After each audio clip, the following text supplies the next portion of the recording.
All right, so we're going to dive into something, well, kind of intimidating, right? Karl Marx, the 21st century. But stick with us here. This isn't about, turning you into some kind of Marxist scholar. It's more like, why do his ideas still matter today, even in our, tech-obsessed world, right? It's wild how Marx, writing way back in the 1800s, somehow, got at something so deep about being human, especially, about work and where we fit in society. His critique of capitalism, it was born in a completely different time, but it still gets people fired up, still fuels movements, Totally.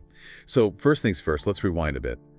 Imagine the scene. Marx is born, smack dab in the middle of huge GE changes. Industrial Revolution, the Enlightenment, all happening at once.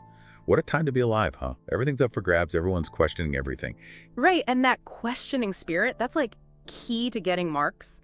He was inspired by other big thinkers, of course, like Hegel, but he wasn't afraid to disagree, to forge his own path, He questioned the role of the state, the whole basis of power structures. I mean, that independent thinking, it's crucial to any kind of intellectual progress, wouldn't you say? Absolutely. It's like he was trying to see beneath the surface, right? What are the real mechanics of society? Yeah. So instead of getting lost in, abstract ideals, he was focused on the material world. How do we make things? Who controls the stuff we need? And how is wealth actually, divided up? Exactly. And this is where his critique of capitalism, it really starts to take shape. Marx argued that the way work is structured under capitalism, it just leads to this sense of alienation. Okay, so picture this. You got a skilled craftsperson. They're pouring their heart into making something beautiful, something unique. Now, flip the script. You got a factory worker just mindlessly doing the same task over and over on an assembly line. Totally different vibes, right? Perfect example. And Marx thought this feeling of disconnect, it went way beyond just the workplace. He saw it as this pervasive feeling, this being separated from our own creativity, from real human connection, even from our full potential as people. And that's what's so relevant today, right? Think about it. The gig economy, all this automation, we're constantly told to optimize ourselves for the market. Is any of that actually making us feel more connected, more fulfilled? It feels like the opposite is happening, right? This question of alienation, it's more relevant than ever. No question. The ways we work, they've evolved, sure. But the fundamental stuff Marx was getting at, about the nature of labor, how it impacts us, those questions are still very much alive. So if we're feeling this disconnect, this alienation, what's at the root of it all? According to Marx, it all comes back to, capitalism. And that relentless drive for profit, right? The structure of the system itself, it's it pushes us toward this isolation. And a key way that happens is through this idea of surplus value. Now, before you zone out, thinking it's some econ jargon, it's actually pretty simple. Lay it on me, I'm ready. All right, so Marx said the value of anything you make, it ultimately comes from the labor, the work put into it. But here's the kicker. Under capitalism, the workers, they only get paid a tiny fraction of that value. The rest, the surplus value, it goes straight into the capitalist pocket, the owner, right? Hold on. So there's a built-in theft happening. Yeah. Baked right into the system. No wonder people feel alienated if they're constantly getting shortchanged for their work. That's the heart of Marx's argument. It's this imbalance, right? It creates this feeling of exploitation, fuels that tension between workers and, those who control the capital, the resources. And this isn't just theoretical, right? I mean, look around. Think about those CEO compensation packages. Hundreds of times what the average worker makes. Exactly. There's massive differences in wealth, direct result of that surplus value extraction. And Marx didn't stop there. He also said that capitalism, it's got this tendency to go from boom to bust, These cyclical crises, they mess up lives, they mess up whole economies. Those financial meltdowns every few years, right? Sending shockwaves everywhere. Yeah. It's part of the design, not some accident. Exactly. And Marx, he saw those crises as inevitable because of capitalism's, obsession with profit, the logic of the system itself. It leads to overproduction, too much stuff, and then bam, the whole thing crashes. Okay, so if this pattern keeps happening, who really benefits? Who ends up holding the bag when the economy goes haywire? That's the million-dollar question, the one Marx spent his life trying to answer. He'd say, it's the working class, always. The ones who depend on their labor to survive. They take the biggest hit when things go south. This brings us to another big Marx idea, class struggle. He thought history is basically just a story of conflict between different classes, right? Mainly the bourgeoisie, the owners, versus the proletariat, the working class. But it feels like it's more than just rich versus poor, doesn't it? Absolutely, it's way more nuanced. It's about power, who's calling the shots, who makes the rules. And those rules, they're usually rigged to benefit the folks already at the top, the ones with the wealth and the power. And it's not just about brute force. Right. Okay? Or even just the money. There's this whole idea of ideology at play.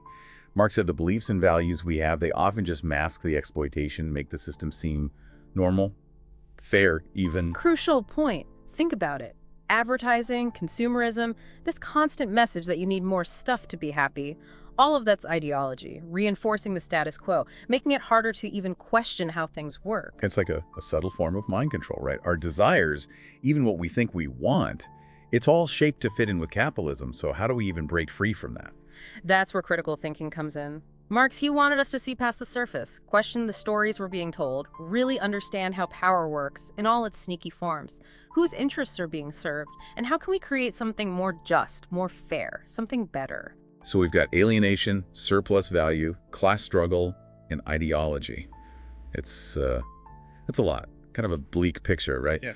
But Marx didn't just critique the system, he also offered a solution, a pretty radical one: communism. Right, and we gotta acknowledge, those 20th century communist regimes, the Soviet Union, China, not exactly the utopia Marx had in mind. In fact, they turned into oppressive states, hurting their own people. Yeah, not exactly workers' paradises. So what happened? Were those regimes just hijacked by dictators? Or is there something wrong with Marx's ideas in the first place? That's a debate that's still going strong. It's important to remember, Marx himself, he was kind of vague on the details of how a communist society would work, on purpose. He thought it had to come from the ground up, the working class themselves, not imposed by some leader. So maybe those 20th century regimes, they were more about power grabs than real attempts at a classless society. Like, they missed the whole point of Marx's critique. That's one way to look at it. And it raises important questions, right? Can we learn from those failures? Is a more democratic way possible? A way to organize things economically where people have more control? So welcome back to our deep dive into Karl Marx. In part one, we kind of unpacked some of his core ideas: alienation, surplus value, all that. Now let's get down to it. How does this stuff actually show up in our world today? Yeah, let's bring Marx into the 21st century. Where do we see his theories, playing out in real life? Well, one pretty obvious example is that gap between the rich and everyone else. It just keeps getting wider.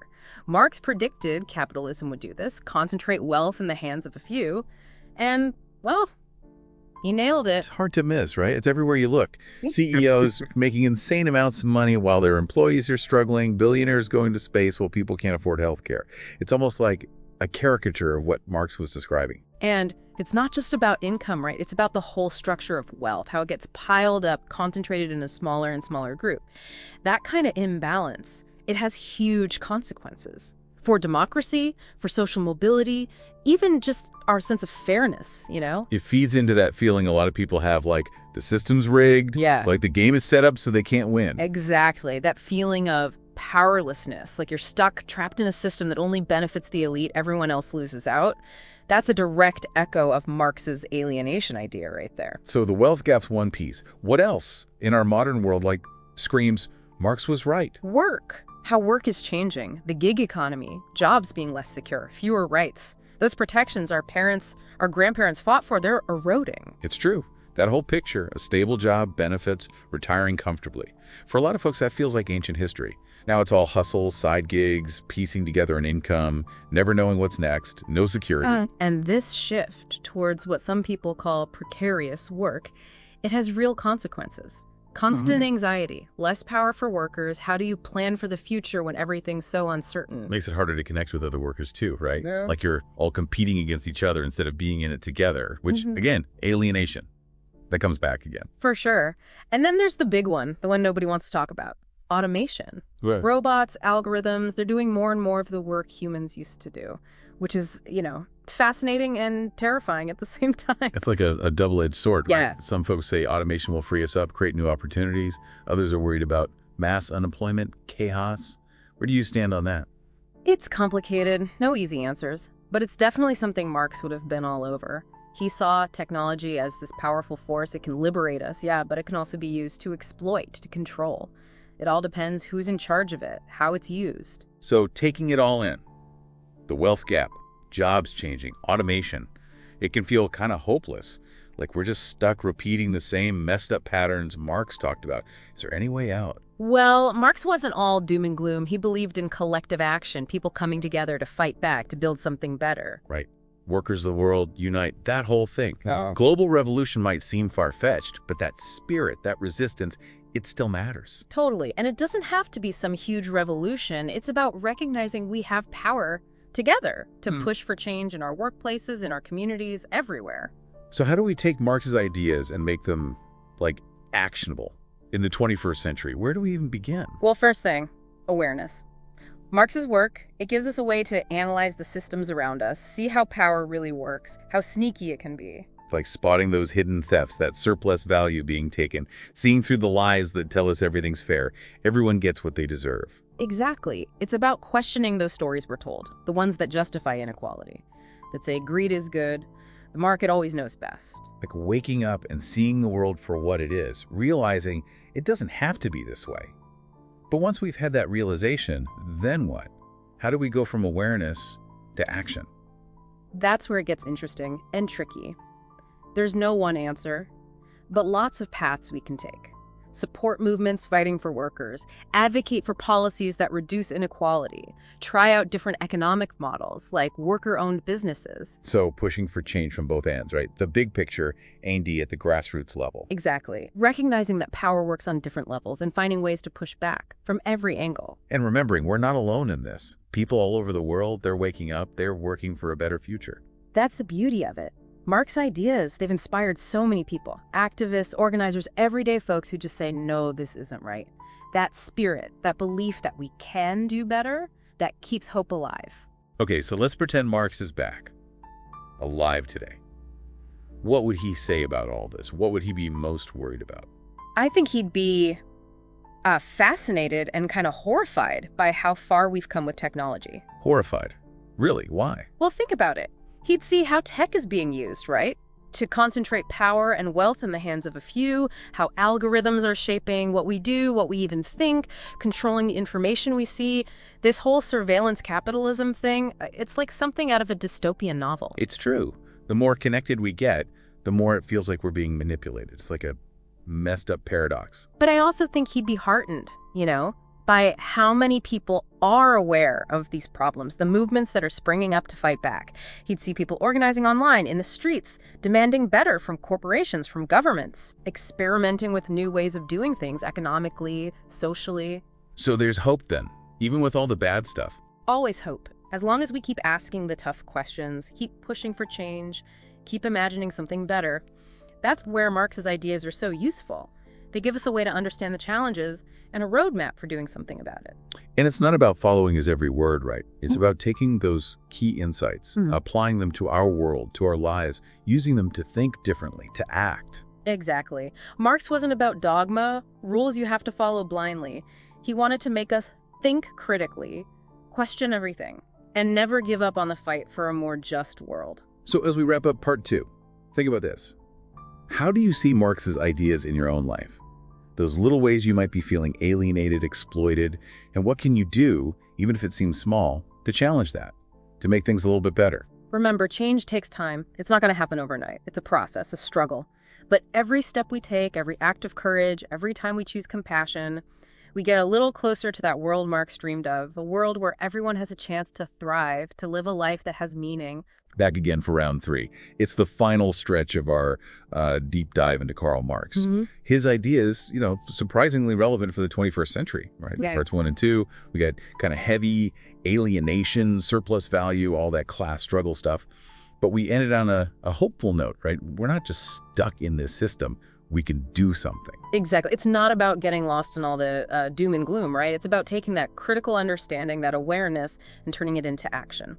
So for this last part, let's flip the script. Less critique, more solutions. If Marx was giving us like a toolkit for change, what would be in it? What can we actually do based on his vision to tackle the stuff we're facing today? Okay, so I'm picturing this metaphorical toolkit. What's the first, essential item we got to pull out? Well, Marx would definitely say organization, top of the list. He was adamant that Real change, lasting change, it only happens when people come together. Collective action, right? Especially those who are, hurting the most from these injustices. Yeah. So not about individual acts of kindness or waiting for some rich benefactor to, swoop in and save us. Nope, not at all. Marx saw charity, those trickle-down economics ideas. Band-aids, basically, covering up a much bigger problem. He said true change needs a power shift. The whole system, the structures that create inequality, they gotta be restructured. Got it. Organizing's key. What else do we need in this toolkit, this fight?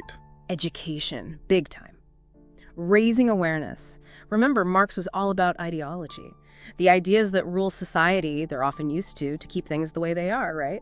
So to challenge those ideas, we got to understand deeply how the system actually works, the power dynamics behind the scenes, how our own thinking might be, influenced without us even realizing it. It's like we got to unlearn some of the stuff we've been told to believe, see through the illusions that make the system run. Sounds like a lot of work. It's a journey, for sure. But it's powerful. You start to break down those myths, like meritocracy, that idea that if you just work hard enough, you'll succeed. When in reality, the system is built with all these barriers holding people back. So how do we do that? Raise awareness? Educate folks? What does that look like practically? So many ways. Start with honest conversations with your friends, family, coworkers. Share info on social media. Make art that challenges the mainstream narratives. Support groups that teach critical thinking, media literacy. It's about starting the conversation, getting people to question their assumptions. Planting seeds, right? Yeah. Hoping they grow, inspiring others to see things differently. But it's not just preaching to the converted, right? Nope. We got to reach out to everyone. Different backgrounds, different viewpoints, different experiences. Building bridges, finding that common ground, even with people who disagree with us at first. Those open, respectful conversations, that's how we start to shift the way everyone thinks. Okay, so we've got organizing, education. What else would Marx say we need? Economic empowerment, huge one. He was really clear that workers should control the means of production. They should have a say in how their workplaces run, how the profits are shared, give people agency, ownership over their own economic lives. This makes me think about worker cooperatives, where the employees own and run the business together. Kind of like a real-life example of what Marx was talking about. Exactly. Co-ops are a great example. And there are other models popping up. Worker-owned businesses, community land trusts, even alternative banks and credit unions that focus on, social good, the environment, instead of just making as much money as possible. Creating different ways of doing business, right? Showing that it doesn't have to be this cutthroat capitalist system. We can organize our economy in a way that puts people first, where everyone benefits. Exactly. Democratizing the economy. People having more control over how they make a living. And the benefits, the profits, they're shared more fairly. And that ties back to, reducing alienation, right? When you have a stake in your work, when your voice is heard, you feel more connected, more purpose. Reclaiming that sense of agency that capitalism tries to take away. But these solutions, they feel kind of small scale, right? How do we make them bigger?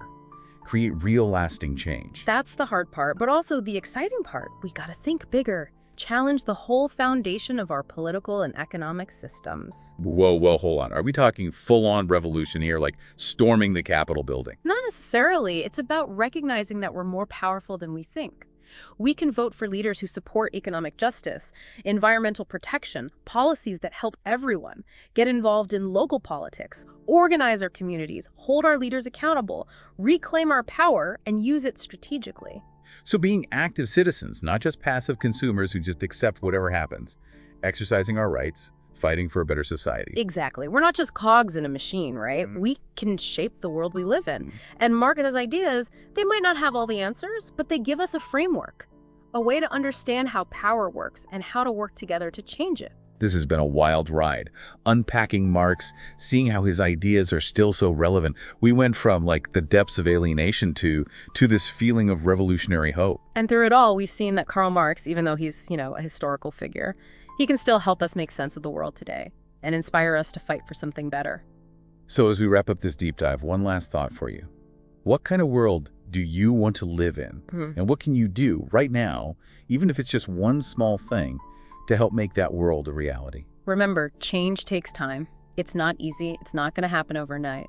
But every step we take, every act of courage, every time we choose compassion, we get a little bit closer to that world Marx imagined, a world where everyone can thrive, live a life that's full of meaning. Thanks for joining us on this deep dive.